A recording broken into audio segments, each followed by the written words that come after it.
Ako si Mai Salazar, hatid sa inyo ang mga pinakamainit na balita sa bansa dito sa News Force. Sa ulo ng mga balita. Kalidad ng hangin sa ilang lugar ng Metro Manila uminam ayon sa DNR. Higit 260 katao nakaranas ng respiratory distress dulot ng Taal Fog.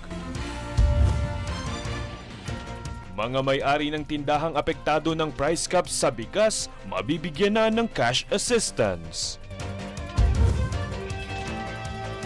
DOT sinimulan ng PWD Product Bazaar upang isulong ang inclusivity sa sektor ng turismo. Labi ni dating Marikina Mayor Bayani Fernando dinagsa. Dole planong paigtingin ng mental health policy sa mga opisina. Patas at pantay na balita, komprehensibong ulat para sa pulso ng masa. Ito ang News Force.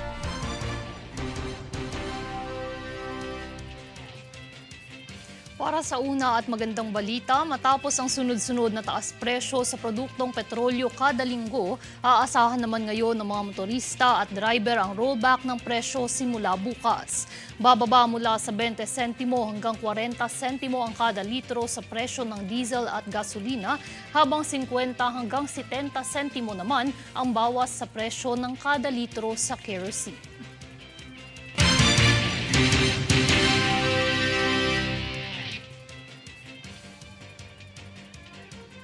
Samantala, matapos ang pagkalat ng volcanic smog sa ilang lugar sa bansa, partikular na sa mga lalawigan ng Luzon, nagpapaalala ang Department of Environment and Natural Resources ukol sa pag-inam ng kalidad nito. Narito si Jade Buhoy para sa balita. Naglabas ng pahayag ang Department of Environment and Natural Resources o DENR na ang kalidad ng hangin sa iba't ibang lugar sa bansa ay unti-unting umiinam mula noong alas 8 ng gabi sa ika-24 ng Setyembre. Ayon sa anunsyo ng DENR, wala namang kinakailangan ipagbawal sa nasabing pagbabago ng kalidad ng hangin.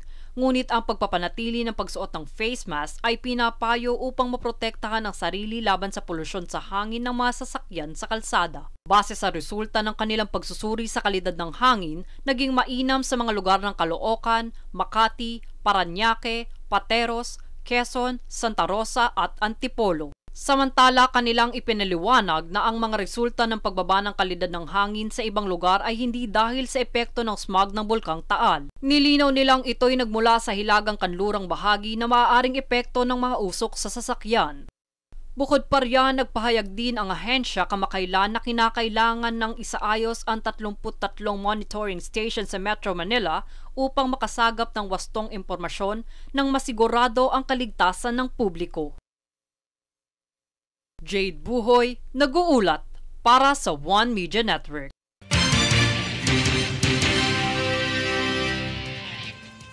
Kaugnay na balita, kamakailan lang nagpahayag ang Department of Tourism o DOT na magsagawa ng mga kinakailangang pag-iingat ang mga turista kung sila ay babiyahe sa mga lugar na apektado ng volcanic smog o VOG na nanggagaling sa Bulkang Taal. Ito'y matapos na mag-alboroto ang Bulkang Taal at maapektuhan ang mga bahagi ng Calabarzon, lalo na ang malalapit sa Taal Lake area.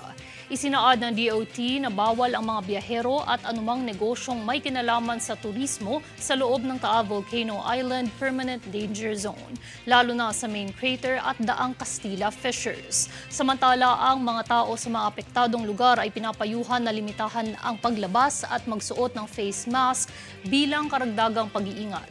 Ang mga makakaranas naman ng masamang epekto mula sa VOG ay pinapayuhan na humingi ng primary health assistance. Pinapayuhan din ng DOT ang mga pasahero ng airlines na kumpirmahin ang estado ng kanilang mga flights bago magtungo sa mga paliparan.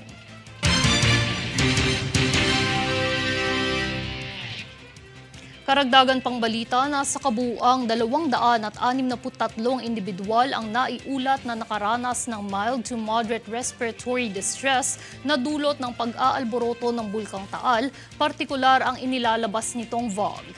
Kabilang sa iniinda ng mga apektado ang pangangati ng respiratory tract, bronchial asthma, ubo, sipon at pagkahilo.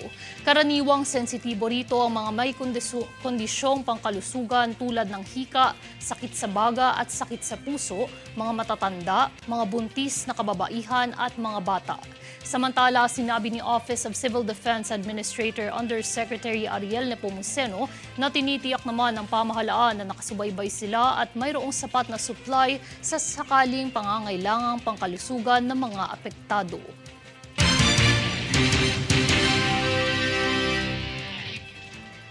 Sa kasalukuyan, walang kaso ng Nipah virus sa Pilipinas ayon kay infectious disease specialist Ron Jean Solante na ngayon maugong dahil sa nararanasang outbreak sa India.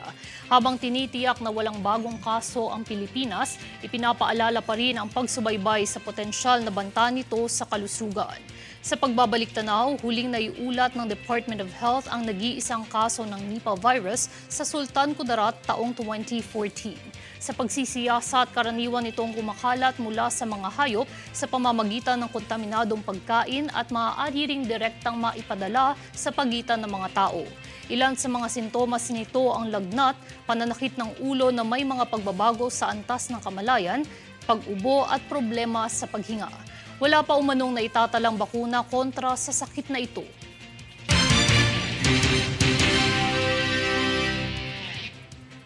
Sa kabilang banda, para labanan ang karahasan sa pampublikong transportasyon, matagumpay na inilunsad ng LTFRB ang kampanya laban dito.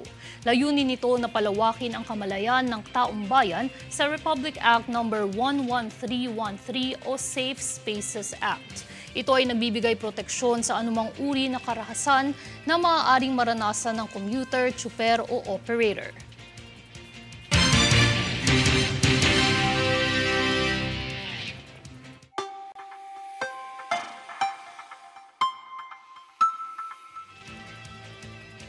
Sa ating ulat panahon, asahan na magpapaulan ang habagat at trough ng low pressure area sa kanlurang bahagi ng Timog Luzon at Visayas. Partikular na magdudulot ang habagat ng katamtaman hanggang sa kung minsan ay malakas na pag-ulan sa Mimaropa, Western Visayas, Central Visayas, Zambales, Bataan, Cavite at Batangas. Gayon din sa Eastern Visayas at Masbate, ngunit dulot naman ng trough ng LPA.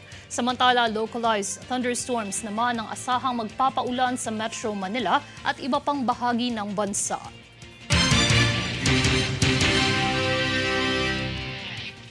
Susunod sa News Focus. Vice President Sara nagmungkahing tugunan ang paggamit ng teknolohiya sa edukasyon. Matatag curriculum, inilunsad na ang pilot testing sa ilang eskwelahan sa Malabon. Mga may-ari ng tindahang apektado ng price cap sa bigas, mabibigyan na ng cash assistance. Manatiling nakatutok para sa higit pang mga balita sa pagbabalik ng News Force.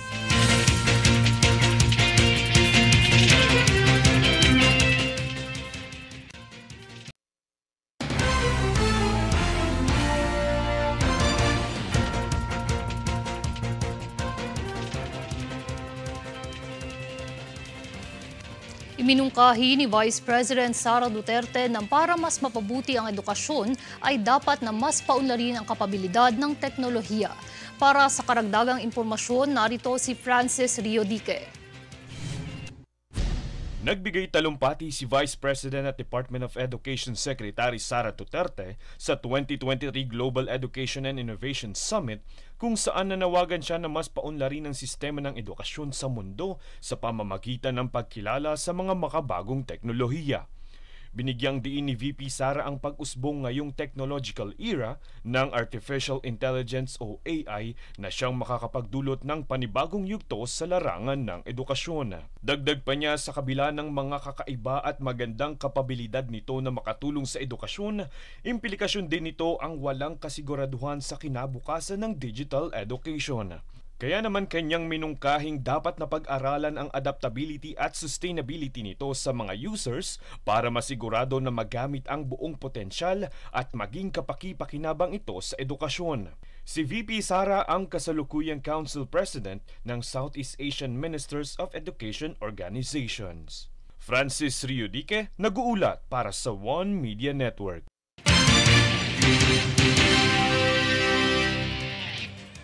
Upang tugunan ang pangangailangan sa basic education sa bansa, inilunsad ng DepEd ang matatag curriculum kamakailan kung saan layon nitong bawasan ang bilang ng learning areas ng mga estudyante at sa halip ay ipokus sa mga ito sa paghahasa ng kanilang foundational skills.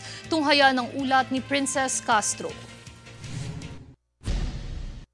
Sinimulan na ngayong araw ang paglunsad ng pilot testing para sa matatag curriculum ng Department of Education na DepEd sa ilang mga eskwelahan sa lungsod ng Malabon. Dahil dito, siniguro ni Mayor Jeannie Sandoval, alkalde ng lungsod, na nakahanda ang kanilang lokal na pamahalaan upang alalayan ng 5 eskwelahang lumahok sa pilot testing. Ang 5 paaralan ng lungsod na sumailalim sa testing ay ang Tinajeros National High School, Dampalit Integrated School, Santiago Sijuco Memorial School, Muzon Elementary School at ang Santiago Sijuco Memorial Integrated Secondary School. Ang matatag curriculum ay may kaakibat na kahulugan kung saan ang MA ay para sa make the curriculum relevant to produce job-ready, active and responsible citizens, TAN na para sa take steps to accelerate the delivery of basic education services and provision of facilities, at ang pangalawang TAN naman ay para sa take good care of learners by promoting learner well-being, inclusive learning, and creating a positive learning environment, at G para sa give support for teachers to enhance their teaching skills. Sa ilalim ng matatag curriculum ay magkakaroon ng pagbabago sa implementasyon ng K-10 curriculum ng mga estudyante sa grade 1, 4 at 7 sa susunod na taon, at susundan naman ito sa taong 2025 ng mga estudyante sa grade 2, 5 at 8.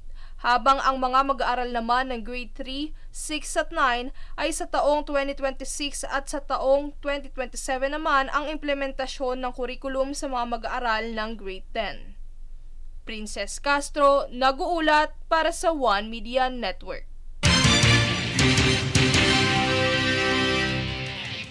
Samantala, ipinag-utos ni Pangulong Bongbong Marcos Jr. ang Department of Social Welfare and Development o DSWD ang pamamahagi ng tulong pinansyal sa mga may-ari ng mga tindahang naapektuhan ng price cap sa bigas. Magsisimula ang distribusyon mula ika-25 hanggang ika-29 ng Setyembre.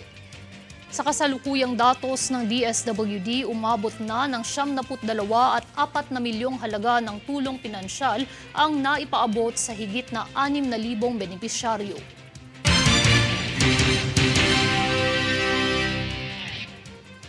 Kasabay ng pagdiriwang ng World Tourism Day, sinimula ng Department of Tourism o DOT Training and Development Division ang Persons with Disabilities o PWD Product Bazaar sa DOT Central Office nitong kamakailan lang. Binibigyan diin ng kaganapang ito ang diwa ng inclusivity sa industriya ng turismo. Sa pamamagitan ng inisyatiba, magkakaroon ng pagkakataon ng mga PWD na ipakita ang kanilang mga negosyo, kasanayan at pamana ng kulturang Pilipino. Ang PWD Product Bazaar ay mananatiling bukas hanggang ika-26 ng Setyembre.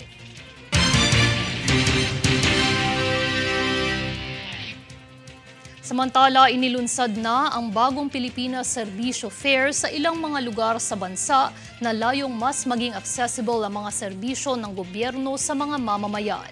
Para sa detalye, narito si Francis Riudique.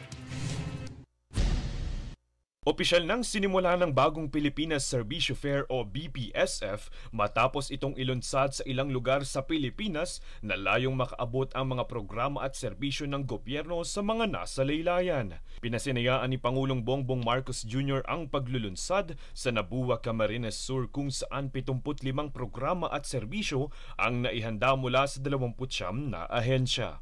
Nangako naman si Department of Budget and Management Secretary Amena Pangandaman na dumalo naman sa BPSF sa Davao de Oro na patuloy ang suporta ng ahensya para sa mga budgetary needs ng mga pangunahing programa ng mga ahensya ng gobyerno. Mahigit 50 individual naman ang nagrehistro sa service caravan sa Tolosa, Leyte, kung saan pinangunahan ito ni House Speaker Martin Romualdez. Sa Lawag, Ilocos Norte naman ay umabot sa higit 75 benepisyaryo ang nakarehistro na pinangunahan naman ni Ilocos Norte 1st District Representative Sandro Marcos. Ang bagong Pilipinas Servicio Fair ay naglalayong makapagtayo ng caravan sa 82 probinsya sa bansa. Francis Riudique, nag-uulat para sa One Media Network.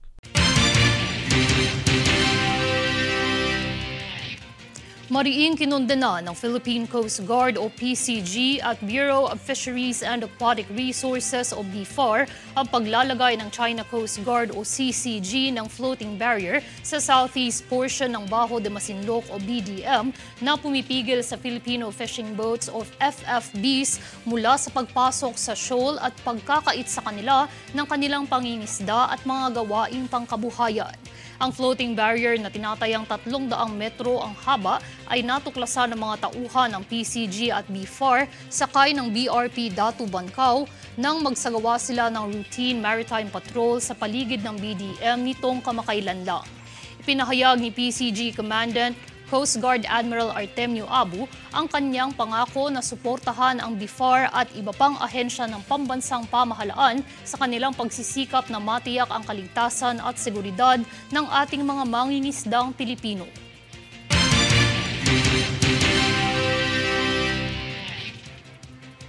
Sa patuloy na pagtataguyod ng mga malasakit center ni Senator Bongo sa iba't ibang lalawigan, matagumpay na namang inaitayo ang ika-159 na center nito. Alamin kung saan mula kay Daniza Lopez. Ang Malasakit Center na isinulong ni Chairman ng Committee on Health Senator Bongo ay patuloy na itinatayo sa iba't ibang lalawigan sa bansa upang mapabuti ang aksesibilidad ng mga mahihirap sa medical at healthcare assistance. Dahil dito, isang Malasakit Center na naman ang matagumpay na naitayo sa lalawigan ng Surigao del Sur. Ang pang-159 na Malasakit Center sa Bislig, Surigao del Sur ay formal na binuksan noong ika-15 ng Setyembre. Pinangunahan ito ni Senator Bongo bilang panauhing pandangal at tagapagsalita kung saan binanggit niya na ang Malasakit Center ay isa sa kanyang prioridad para sa mga mahihirap bilang tulong sa kanilang pagpapagamot. Siniguro niya rin na patuloy ang pagpapatupad ng mga programa na makatutulong at makapagpapabuti sa kalagayan ng mga mamamayan. Ang Malasakit Center ay isang one-stop shop kung saan mas pinadali at pinabilis ito ang paghingi ng tulong mula sa gobyerno para sa kanilang pangangailangang medikal. Ito ay nagsimula dahil sa pagnanais ng senador na tulungan ang mga mahihirap na Pilipino sa kanilang mga bayarin sa medisina, gastos sa laboratorio at iba pa. Daniza Lopez, nag-uulat para sa One Media Network.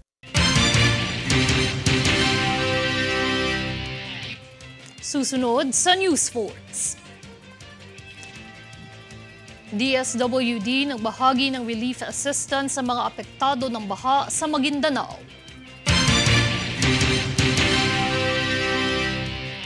Labi ni dating Marikina Mayor Bayani Fernando dinagsa.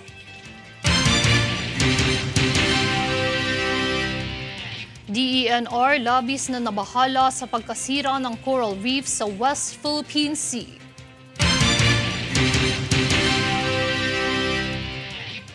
Manatiling nakatutok para sa higit pang mga balita sa pagbabalik ng News Force.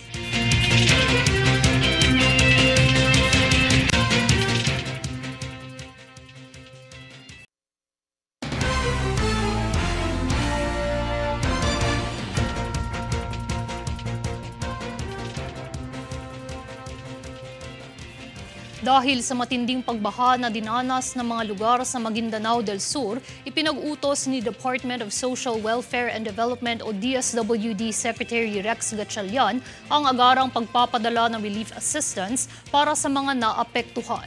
Ayon sa tala, higit 30,000 pamilya ang apektado sa tuloy-tuloy na pagbaha na dala ng matinding pag-ulan sa probinsya. Nagsimula ang relief operations noong ika-23 at 24 ng Setyembre nang mas mapadali ang pagtugon sa pangangailangan ng halos 12 munisipyo sa probinsya.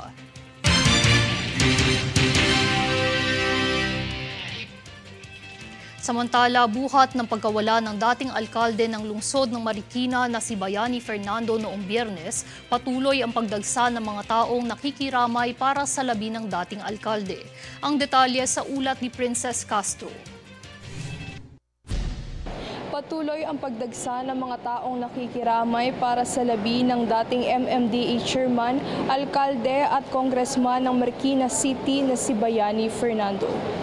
Tampok ang iba't ibang larawan at mga parangal na tinanggap ng dating alkalde na nakadisplay sa isang chapel sa Marikina kung saan nakalagak ang mga labi nito.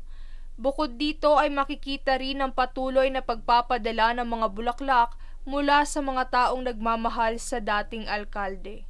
Pagka wala siya sa work, wala sa panunungkulan, wala sa serbisyo, yung hindi na office hour, na talagang parang isang ordinaryo na lang siya ng kaibigan na nakikipagkwentuhan, nakikipagkantahan, biruan, nakikipaglokohan, parang isang ordinaryo na mamamayan.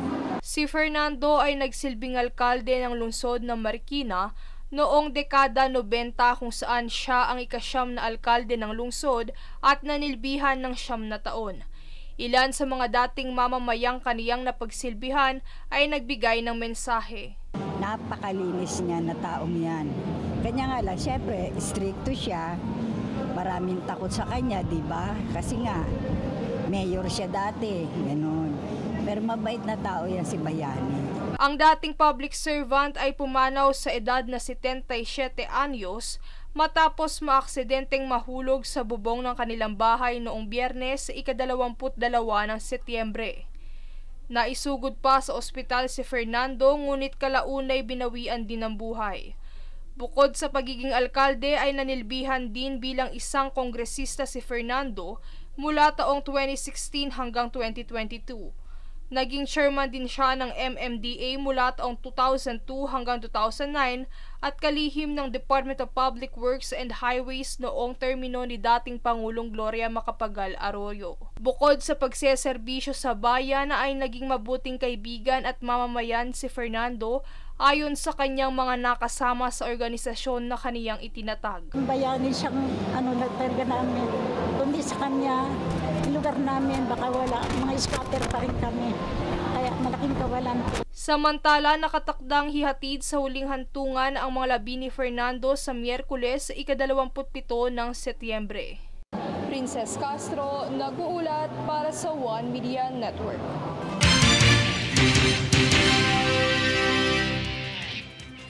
Matapos ikumpirma ng Philippine Coast Guard ang pagkasira ng coral reefs at marine biodiversity sa West Philippine Sea, labis ang naging pagkabahala ng Department of Environment and Natural Resources dito. Alamin yan kung bakit mula kay Daniza Lopez. Sa pagkasira ng mga coral reefs sa West Philippine Sea, nagbigay pahayag ang Department of Environment and Natural Resources o DNR ukol dito na lubos ikinabahala ng ahensya. Ito'y matapos kumpirmahin ng Philippine Coast Guard o PCG ang lubhang pagkasira sa seabed ng Rosal Reef at Escoda Shoal na siyang parte ng Philippines Exclusive Economic Zone o EEZ. Ayon sa DNR, mahalagang bahagi ang marine ecosystem sa Kalayaan Island Group para sa sapat na supply ng isda at coral larva ng bansa. Dagdag pa ng DNR, mariin nilang kinukondena ang anumang aktibidad na nagdudulot ng pinsala at pagkasira sa coral reefs ng Kalayaan Island Group. Binigyang diin din ito na ang karagatan ay may mahalagang papel sa klima, kabuhayan, seguridad sa pagkain at pagpepreserba ng kultural na pagkakakilanlan. Nagbigay suporta naman ang ahensya sa ginagawang pagsusuri ng gobyerno hinggil sa issue. Daniza Lopez nag-uulat para sa One Media Network.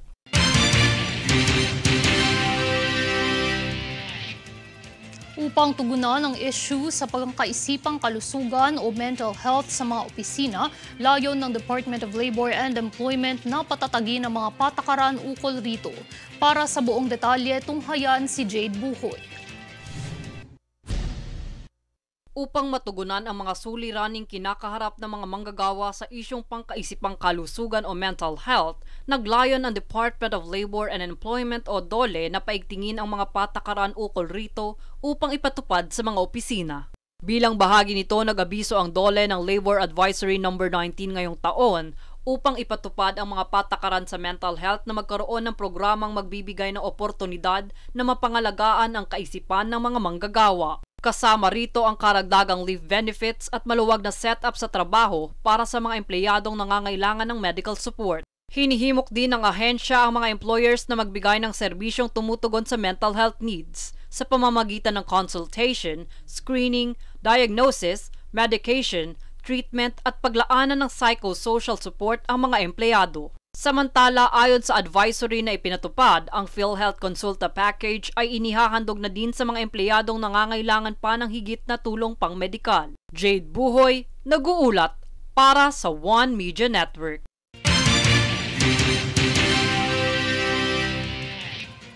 At narito ang recap ng mga nagbabagang balita ngayon.